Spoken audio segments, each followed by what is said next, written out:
Et ouais les gars, c'est la fin de ce match. Le débrief de Real Madrid contre Grenade. Victoire 4-0. Un match de gala avec une belle équipe en face de Grenade qui n'a pas démérité. Qui malgré sa relégation nous a fait une belle aide d'honneur. Un très beau stade qui a applaudi Modric avec de très bons joueurs franchement. Grenade a toute une vraie équipe de Liga et j'espère pour eux qu'ils vont remonter car c'est une belle équipe qui joue très bien au football, qui ont de vrais bons joueurs franchement et un vrai public. On voit qu'ils sont malgré tout qu'ils sont relégués. Le public est là, tout le monde vient en nombre et c'était très beau à voir. Franchement, un très beau stade, une très belle équipe, un bon état d'esprit. Donc franchement, bravo à Grenade. Et ouais, du côté du Real Madrid, c'était un match de gala. Franchement, une victoire 4-0, main dans les poches. Limite, c'était un match amical. Évidemment, deux équipes n'ont plus rien à jouer. Grenade, je l'ai dit, est officiellement déjà relégué. Ils ne peuvent plus revenir sur le Rayo Vallecano. Ils sont trop en retard, 13 points, 12 points, il me semble. Nous, le Real Madrid, évidemment, on est champion d'Espagne. La remise du trophée se fera contre Alaves mardi. Mais en tout cas, ouais, deux équipes qui n'avaient plus rien à jouer, deux équipes qui ont joué, ils ont laissé le football s'exprimer aujourd'hui. Ça a pas bétonné, ça a attaqué des deux côtés. Grenade a beaucoup attaqué, 21, 22, 23 attaques, il me semble, de leur côté. Voilà, ils n'ont pas démérité, ils auraient pu marquer un but, mais malheureusement, ils n'ont pas réussi à marquer pour eux. Mais voilà, les deux équipes ont très bien joué au football. Le Real Madrid s'est imposé facilement parce qu'au niveau de la qualité technique, ça n'a rien à voir, évidemment. Quand tu as Modric, quand tu as Brahim Diaz, quand tu as Güler, quand tu as Camavinga, c'est très compliqué de rivaliser en face, sachant qu'en plus, quand tu fais rentrer Kroos, etc., la différence et la qualité technique ne peut qu'augmenter. Donc ouais, voilà, Grenade n'avait forcément pas les armes pour s'imposer. J'avais prédit une victoire 3-0 sur TikTok avec un but de Brahim, Güler et Rosselló. Au final, ça a été un doublé de Brahim, un but de Güler et un but de Fran Garcia. Mais voilà, Fran Garcia qui d'ailleurs m'a pas étonné, mais je suis très content pour lui. Il met un but ce soir et une passe décisive. Je suis très content pour lui parce que voilà, première saison compliquée au Real Madrid. Évidemment, tu as un vrai concurrent en face qui est Ferland Mendy. Ça t'annonce Davis aussi. Donc voilà, tu peux douter dans ton esprit de te dire que voilà, tu as quand même deux concurrents peut-être qui vont arriver. Tu peux te dire, ouais, c'est compliqué. Là, c'est un enfant du Real Madrid. Donc voilà, la pression médiatique du Real Madrid, il ne la connaît pas forcément, évidemment, parce que c'est sa première saison réelle en tant que joueur du Real Madrid. Je ne doute pas que la deuxième saison soit meilleure. C'est un enfant du Real Madrid. Je pense qu'il va s'adapter au moule du Real Madrid et qu'il va être meilleur. Et franchement, j'ai hâte de voir ce que ça peut donner parce que c'est très intéressant. Ce n'est que Grenade en face, certes. J'ai peur que contre les grosses équipes, dans de grosses échéances, il ne puisse pas tenir la cadence, comparé à Ferland Mendy qui, lui, a l'habitude de ces grosses confrontations et est très bon dans ces gros matchs. Voilà, Fran Garcia a été très bon. Il a marqué un super but sur une offrande de Brahim Diaz. Mais franchement, Brahim Diaz a été énorme ce soir. J'en parlerai plus tard. Mais pour moi, c'est l'homme du match. Mais Brahim Diaz, superbe passe, super débordement. Beau travail de Brahim Diaz. Beau travail de déplacement de Rosselló et Modric sur l'action qui aspire avec leur course les défenseurs. Ça laisse Fran Garcia tout seul. Et il n'a plus qu'à finir pied droit. Et voilà, franchement, on marque très bien. On a été très bon. On était un petit peu inquiété sur certaines phases. Et encore, franchement, je ne me souviens pas de grosses énorme action. Peut-être à un moment donné, Courtois qui est obligé de s'extendre et de mettre la balle en corner. Mais sinon, je ne me rappelle pas de grosses actions de Grenade. Et c'est ça aussi qui a pêché pour eux. Ils ont eu de très bons joueurs, notamment le 7, le 11 et Pellistri qui est peut-être de Manchester United. Voilà, ils ont une belle armada offensive, mais malheureusement, ça n'a pas su, ils n'ont pas su être impactants. Mais j'aimerais revenir sur Militao. Militao, honnêtement, j'ai peur parce que là, contre Grenade, il a été mis en difficulté quelques fois. Je ne sais pas si je suis trop matrixé par le fait qu'il revienne et que du coup je suis trop attentiste sur lui, pas trop attentif. Mais il y a sur certaines phases, deux, trois fois, il se fait bouger par des joueurs de Grenade où il est un petit peu passif, il est attentiste, il se fait bouger au duel alors que c'est un grand gaillard quand même. Donc ouais, honnêtement, pour moi la finale de Ligue des Champions, il n'y a pas de doute, ce sera une charnière Nacho Rudiger, surtout que Tchouaméni est blessé, donc ça sera forcément Nacho. Militao n'est pas prêt pour jouer cette finale. Je pense que physiquement, il n'est pas encore prêt. Il n'a pas le rythme dans les jambes. Il ne doit pas jouer cette finale. Comparé à Nacho qui est rentré, qui a très bien rentré. Mais voilà, défensivement, ça a été très solide.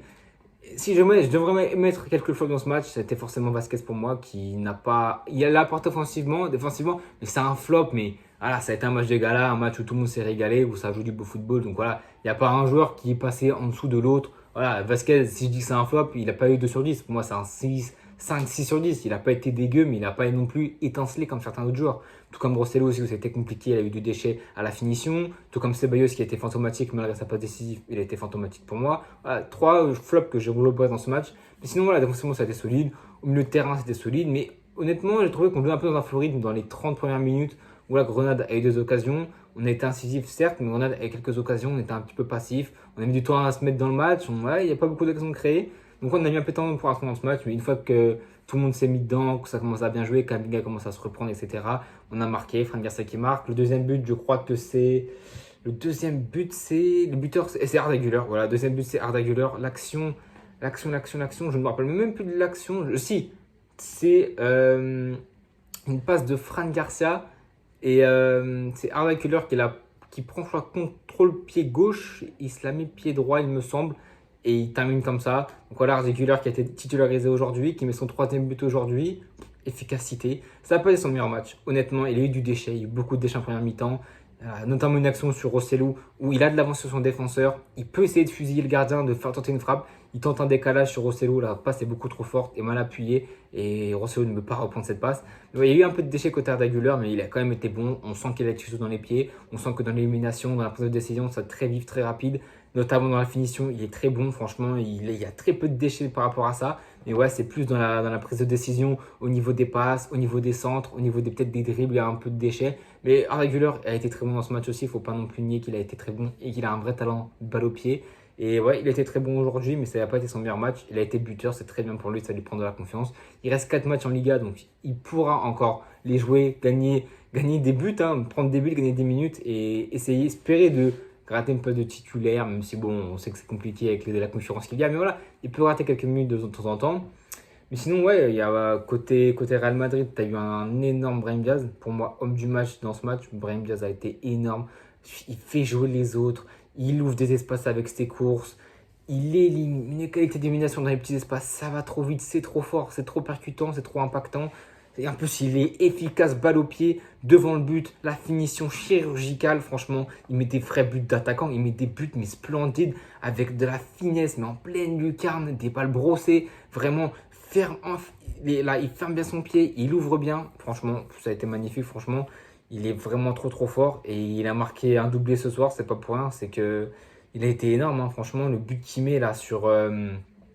je crois que c'est la passe de Ceballos, mais c'est un peu une passe décisive, mais au final, c'est pas une passe qui élimine des joueurs, c'est juste une passe dans une action. Ibrahim Diaz t'en fait un bonbon, il traverse tout le terrain, il te le remonte tout le terrain à lui tout seul, balle au pied, qualité d'élimination, dans la prise de balle, dans la possession, il perd pas le ballon, la conduite de balle, et la balle, elle le colle au pied. Vraiment, il résiste à 2, 3, 4 défenseurs, physiquement, il tient sur ses appuis, décalage à gauche, et ensuite, ferme à droite, le pied bien fermé qui vient prendre à contre-pied le gardien.